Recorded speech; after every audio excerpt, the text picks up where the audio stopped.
We have a lot of clients who are facing high taxation challenges, Okay. and they want a genuine legal route where they can actually operate their business in tax-friendly environment. When you make an inquiry, you'll get a call. They will ask you, "Oh, what do you want to do?"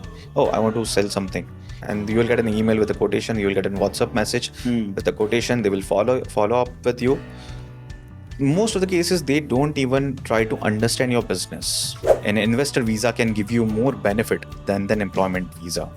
Okay. So it's not just something that you will have an advantage or disadvantage over here, but it is also helping you in your home country. If you're not staying over here, if you're staying in your home country for quite a long time, there are different benefits.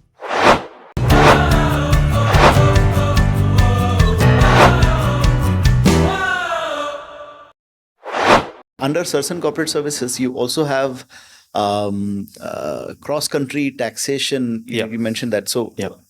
What is cross-country taxation? When you open a company, there are multiple prospects then afterwards, like client to client basis. They have a different thought process. Let's say one client wants to travel, they don't want to travel to UAE. They just want to stay in, let's say, in India. They want to stay in India and they want to operate a business over here. Now, when they are withdrawing the funds to their country, they are liable to pay the tax. People think that opening a company in UAE, putting the money in the bank account will be safe. No, it is not. Whenever you are transferring the funds and when you are staying in India, you are not NRI, you are a resident Indian. That time you are liable to pay the tax in India. But people don't disclose and people don't even know about this thing. So even irrespective of the India, like UK, Germany, Netherlands, we have a lot of clients who are facing high taxation challenges. Okay. And they want a genuine legal route where they can actually operate their business in tax-friendly environment. They are still paying their liabilities in their respective countries, but they also want an alternative options where they can shift to a different country where they have to pay the less amount of tax. Example, if you are paying 30, 40, 50% taxation in your respective country, and you are at the one point you will be fed up, like you are making $1 million and you are losing that half of the amount just for in the name of taxation. Yeah, company have a right to ask you, but then you need to find an alternative option where actually you can establish your company, you can grow yourself, and you can make that savings. You can definitely save that money. Yeah. Imagine you're paying 40% of taxation, means $400,000 as a tax. Yeah. Over here, what all you can do in 400,000? Yeah. Buying your dream car, to buy an apartment in Palm or anywhere else, and Yeah. stay a lavish life. Yeah. So this is all about, but the process has to be a legal activity. Your business activity has to be correct, and you need to select the right jurisdiction. So this is like anybody running a company in let's say someone is running a company in Europe and Yeah. they want to establish a branch here. Yeah. And whatever earnings they have from here, from the UAE, they will not have to pay taxes there in their country. Depending upon country to country, the regulation is different. Okay. So, and what kind of entity they have, or what kind of business transactions they are doing, Right. what is their intention to open a business over here, that all matters. But usually in our industry, I'm literally feeling sorry, but for our industry only. But when the people start selling something, Yeah. when you make a call, when you make an inquiry, you'll get a call. They will ask you, "Oh, what do you want to do?" "Oh, I want to sell something." "Oh, yeah, this is the activity, this is the jurisdiction, this is the price, this is the discount." That's it. Literally 2, 3, 5 minutes maximum, the conversation is over, and you will get an email with a quotation. You will get a WhatsApp message with the quotation. They will follow up with you.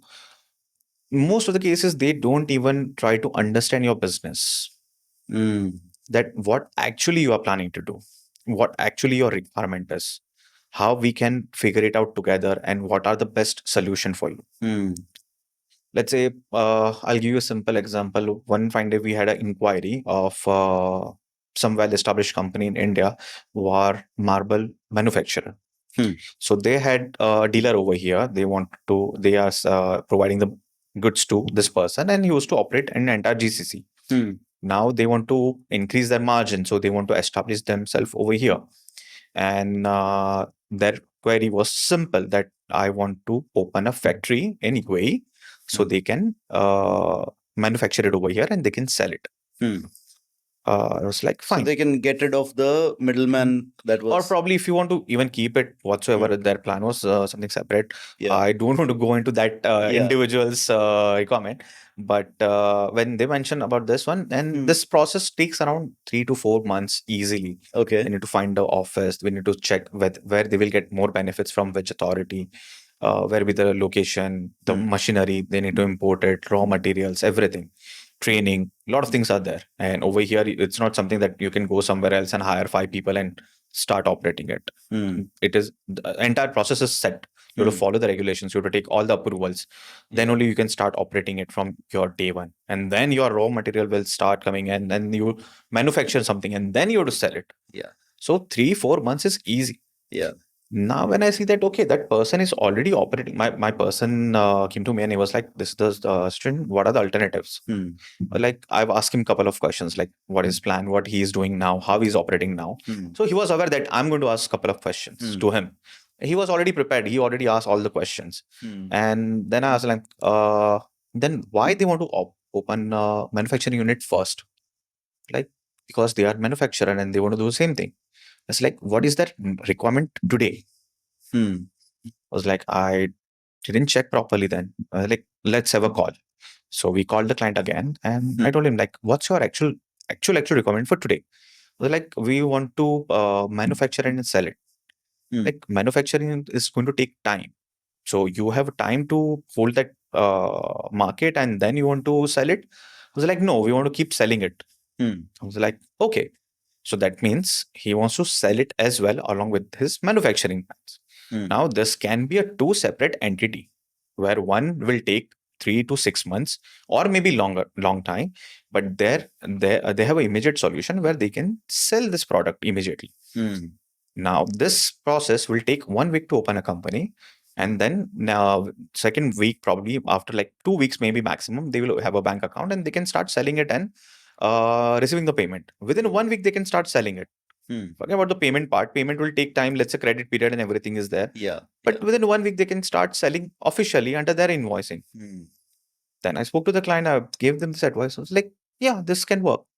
So like, what about your manufacturing unit? So like, no problem. Even if it's taking 3 4 5 months, our operation is working. We are okay with it. So this is what the alternate solution. Now client is happy because he got a solution where he is not required to wait. Second thing, he isn't required to bring the money from India to invest over here in his manufacturing unit, because his selling is going to go over here. He's going to sell the products. He will have income over here and he's going to invest over here. Like saying is that, na, that rupees में कमा के dirhams में उड़ाओ तो क्या ही मजा आया. Dirhams में कमाओ, dirhams में उड़ाओ तो थोड़ा सा फायदा है. Exactly. Yeah. And this whole thing, I mean, had your staff not asked him, or when you asked him, right? So it was basically like, if they had gone to anyone else, okay, they would have just given them the normal process as such. You only got to know the details because you asked and you probed and understood what exactly do they actually want to do. Correct. So that's the thing, that when even my staff was aware that I'm going to ask this question, and this is what our practice is. We have a proper pitch. We have we usually have like training every week where we ask our team to have like proper questionnaires. We never ask, this is the we'll never inform within 5 minutes that this is the price, we will send you the quotation. No. Understand client's requirement, because sometimes they know what they want to do, but they don't know how it is going to be operated over here as per UA regulation. Simple example, in India, let's say whenever we'll go to the medical store as well, we'll get Maggie in medical store as well. Over here, it's not possible. Over there, let's say one person, we even got one inquiry, something like this as well, that one person used to have an application, same like Kareem or Urban Clap, like we have over here, where you can just apply for any services. And that person used to go and provide the services, even if it's AC maintenance or car service or anything. It was like, I want to do this over here. And he have already had inquiry with 3 4 other companies as well, and everyone told him this is the activity what you can do in the free zone. Hmm. But actually no one asked him that is his guy are going to do the services or he's going to hire a third party. Hmm. That's a big difference over here. If you or your team wants to be there to provide a service, you cannot do it in the free zone. It has to be in the mainland. So you can hire a staff, technician, mechanic, or anything, and then you can provide us services for the technical services, where your portal is there in the free zone. So you can connect to people, same like urban company. So like when you're ordering something, you will notice that the person from urban company is directly not related. They are the third party vendors. That's what so far I've noticed. I'm not sure if they are on the contract or if they are on something else. Yeah. But on the portal basis services, Yeah. wherever you work, you cannot hire the people under your visa to provide a services in the mainland. No one actually asked this question, and when I asked him, then I got to know that actually his requirement is something different. Then I gave him the same example as Maggie wala. Well, like in Dubai, in medical store you will find medicines, in the grocery you will find Maggie. You cannot mix it. So if you want to provide a service, you need some different license. If you want to just be a connector, it is a different service or a different license. Because people don't ask. They just have a mind conception that I have a target of 10 15 companies in a month. I just want to finish it by giving a discount as well. I don't care. Just close it. Apparently for you it's a closure, but client will take a license. He will be happy for today that, oh, you got a good deal, client got a good deal with a good discount or good add-ons or good promotion. But by not asking this kind of questions or by not understanding the requirement, you are actually spoiling a dream of a person who might not have visited UAE that often or might not know about the UAE regulation. You are spoiling a dream for that person, and he will never trust again. He will just go back again to his home country and he will not work over here. Yeah. Because of your wrong advice, or probably because you have failed to understand this kind of things. So, free zone versus mainland, right? Yeah. Like a lot of people think that, okay, if you want to start a company, open one in free zone because it's going to cost you less. Correct. What is it? What is possible in free zone, and what is possible in for what do you have to have a mainland? What's that difference? Where do you draw the line? I can put it in simple words when I can say, if you want to be physically available to provide any kind of services or products, you need to have a mainland license. A simple example, store. You want to buy something, you will visit a store. So that person has a mainland license. But the same thing when you are ordering online, that person might not have the license to sell the product. That person has a license to operate that portal. Someone else is putting the requirement. Like in Amazon, in Noon, you will know that there are sellers. Yeah. Who operate in the e-commerce segments. So I took a e-commerce license. I will sell my product on these platforms. But I'm not going to touch it. I'm not going to buy it from anywhere. I'm not going to sell it to anyone. I'm just taking that product, putting on the portal, which has been operated by someone else, and the individual is going to buy it. Once that query comes, like once that product has been purchased, I will get a notification. Whoever is my vendor, let's say I'm buying it from Sharaf DG without informing anyone.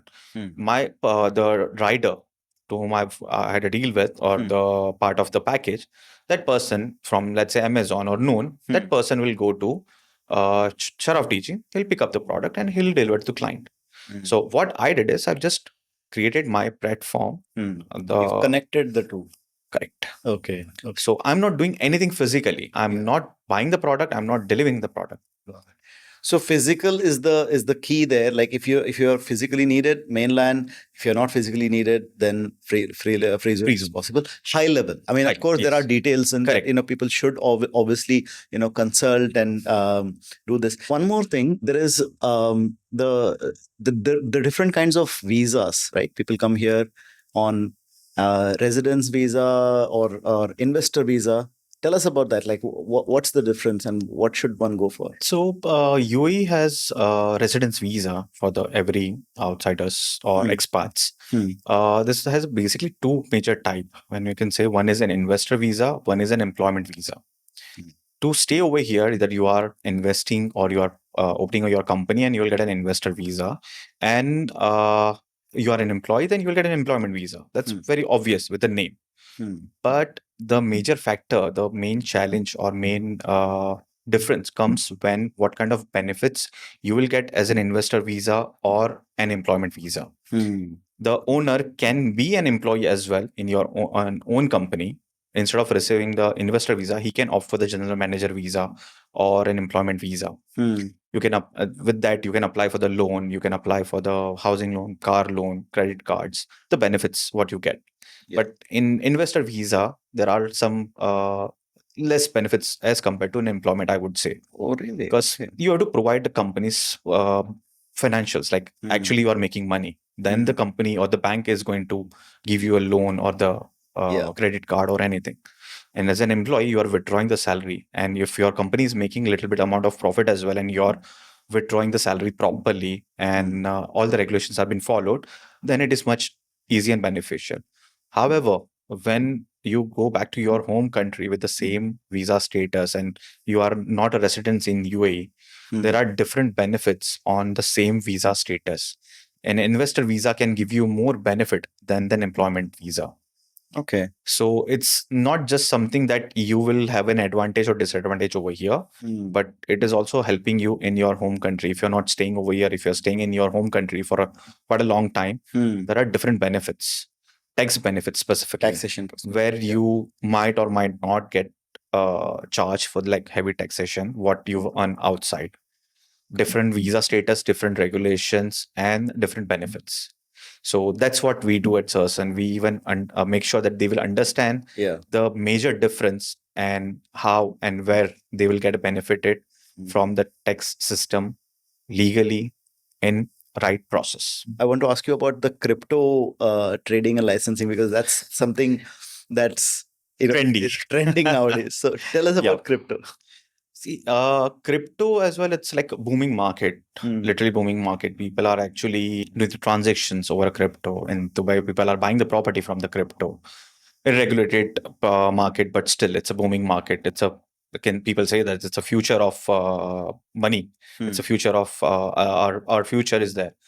The crypto is something where there is a regulation authorities there. It's called VARA. Called, sorry? VARA, VARA, VARA. Virtual Assets Regulatory Authority or something. That's something like full form. Is that an international one or is it a It's UAE? a UAE. Okay. Okay. So now, again, the litigations will come over here when we start asking the question. You want to do a crypto? Fine. Are you actually doing it for your own money, or you are doing for the client's money? You are taking the money from the client and you are operating it in your account. Or when you say doing, you're talking about crypto trading, buying and selling of cryptocurrencies, or over the fluctuation of the prices, you arbitrage, you make the profit and all that. Yeah, got it. So when we start asking the questions from here only, that okay, you are receiving the money from the client. Yes, then there is a different regulation, a different process, where it can take a couple of months to process to establish, because this is something where you need multiple layer of approvals from multiple legal authorities. You should have proper contract as well formed by the legal company over here, because this is money, people's money. Little it's people money. You cannot just take it in your account, operate it, and give the profit. People usually do that, and that called freelancer. Like people just okay, you know what? Just give me your transfer me the money. I'll do the trading. I'll give you your money back with the profit. Fine, they are doing it, but legally it's not allowed over here in UAE. If you are doing, you are reinvesting your money in the crypto by your own. That's called proprietary trading. So this is also a different license process. It may take a little less time than the other, but still the regulation authority is there. You have to take an approval. So does that mean, like, as an individual, if I want to buy cryptocurrencies and then, or invest in cryptocurrencies and then sell it later, I still need a license for that? Now that is depending upon the volume. Like even I'm doing the crypto trading and Yeah. from the Binance wallet and everything. My account is connected. My Emirates ID is connected. So everything is Okay. regulated by UAE authority. All the transactions are there. If I want to withdraw something, bank is going to ask me the question that from where you got this money. Then I will have my statement that okay, see, this is what the transaction I did. Right. But now imagine that into millions and billions. You need to provide some kind of documentation. You Yeah. need to have a like clear transaction where you can say that, oh, this is my money which Yeah. I've received from XYZ source, Yeah. sold my property or rental income or my other business income, Yeah. which I put it in the crypto and I'm doing my own trading and I've made million out of it. Yeah. As long as you have clear As long as you're able to justification. prove it, like, yeah. Exactly. But if you're taking someone else's money, if you're trading for someone else, that needs a proper. In both the cases, you need, if you are Okay. doing it in a heavy volume as well, in millions, billions, good amount, but for your own money, for your own self, Yeah. then it comes under proprietary trading. So in that case, you need a license because the volume is high. And the other one, if you are taking from someone else, Yeah. and you are operating on behalf of someone else, then this is a different process. So both requires, but the different level, different stages, different process. So I think the fundamental thing here is, like, if you want to start any business, or if you want to do any kind of trading, some they should consult an expert, and they should. And how can people reach out to Sarsan Corporate Services to like benefit from the services that you provide, right? What's the best way to reach out to you? See, we have Instagram. Definitely, people are reaching out us on Instagram as well. WhatsApp, call, everything is available. People can reach out from any sources. Usually, for the crypto and all, I involve myself personally to understand the client's requirement because this is something the client don't prefer to waste their time as well. They just need right information as soon as possible. So can we then include like your website, your links? Can we include that in the show notes here? And Sure, definitely. So that people can reach out, because there is so much to learn on, and there are so many details here. I don't think we can cover all of it in a podcast interview, just everything like that. I think the best thing is that we ask people to get in touch with you, understand, like, so that you know what exactly they want, and then you can guide them accordingly. Because that's the difference, right? Normally, anybody would just sell a process, but your specialty is that you understand, you go into the details of what exactly they want, why they want it, and you ask those questions, and then you guide them the right way. My team one day was asking like, what if client will ask that why you are asking so many questions? Then I just simply reply him that see, if we will not ask, then we will sell what we want to sell. But client will not get what actually he wants. So just ask the client that is it okay with it? And definitely answer will be no. Then he'll be happy to answer your all the queries so that you can provide a better service, better guidelines, better advice. Sometimes even my team were like, client is not responding. Well, of course, client will take their own sweet time to understand, to digest the entire process and all. Like, trust your information, what you are provided, trust it. They will come back to you irrespective of anything. Sometimes, of course, the client will get an information and they will go for the better pricing. But we have seen multiple cases where they are stuck with certain processes. Because just imagine your file is one of that hundreds where you got an additional discount and there will be nothing out afterwards. There will be no profit for company afterwards after giving you a discount after closing it. It's just a number for other companies. For us, each client matters equally. So we invest our time in each and every client to understand their requirement. License is for today, but business is for tomorrow. So we don't sell the license. We actually shape the future for them. We just give them the right guidelines. We just provide them the right path, that this is the right for you. This might not work out for you very well. You should do this, and this. These are the option. Now you can decide. And then they make the choice. Yeah. Brilliant. Pritesh, it was such a wonderful conversation. There is so much more, but I guess we'll ask, we'll include the links to your profile, your website, and probably your team's WhatsApp link also, we can mention Definitely. that, and so that people can reach out to you. Thank you so much Thank for you so taking much. out time and sharing your knowledge with us. It was Thank you such a so wonderful much. Thank you so conversation. much for inviting. Thank you. Thank you. So, ladies and gentlemen, boys and girls, that was Pritesh Mehta, the founder of Sarsan Corporate Services. And there are so many details about company registration and all corporate services that you must, whatever business idea you have in mind, you must get in touch with Sarsan Corporate Services and then get the right way and follow that. So thank you so much for watching till the end. You've been watching and listening to Be Your Own Boss.